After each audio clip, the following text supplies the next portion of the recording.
Hello everybody, it's Kadzo with Kadzoe for Africa and welcome to my channel. Well, it's application season and I know that a lot of you have been waiting, especially if you are a PhD candidate.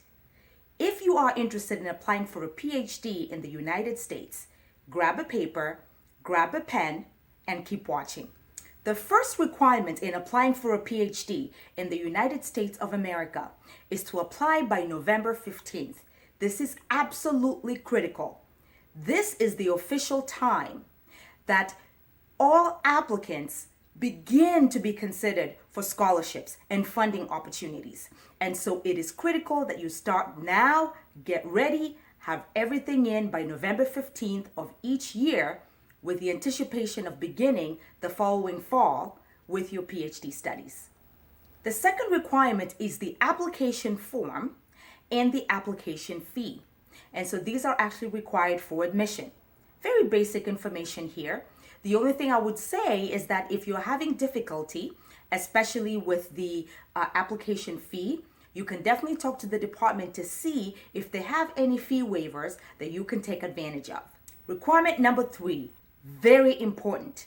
You need your PhD statement of purpose. Why would you like to pursue a PhD in the United States? Why are you looking at that particular program? What makes you unique and different? And what will you contribute to that particular program based on what you pursued in your master's and based on what you pursued in your undergraduate degree? If you're applying straight through the PhD program, what is it that you're bringing in from your undergraduate experiences that will make you a great addition to this particular department? Your statement of purpose is where your scholarship requirement number 3, your test scores. You will need to submit your test of English as a foreign language if you're international and the GRE test. If you're looking at management programs, you will need the GMAT.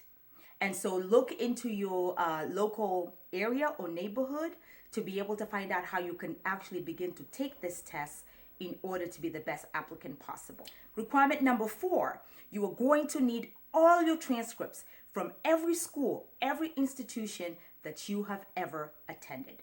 And so this means that you have to submit from all your undergraduate institutions, whether you were transferred, you took a course in this particular place, submit all your transcripts for consideration.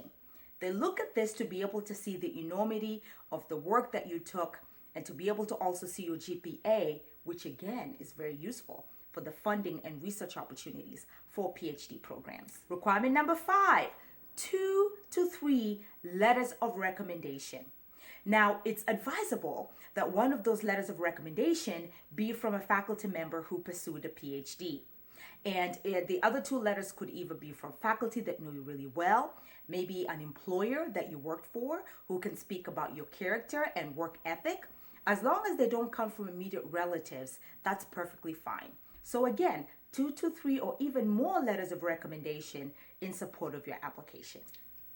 Requirement number 6, any publications, any research that you have done, work that you have written, your thesis sample from your master's degree program, or from your undergraduate degree if you had to write big seminar papers, if you're applying straight through to the PhD, are required for admission as well. Remember, all these pieces of information together are all looked at holistically to be able to determine what kind of funding that you'll get, the admission that you're going to be provided.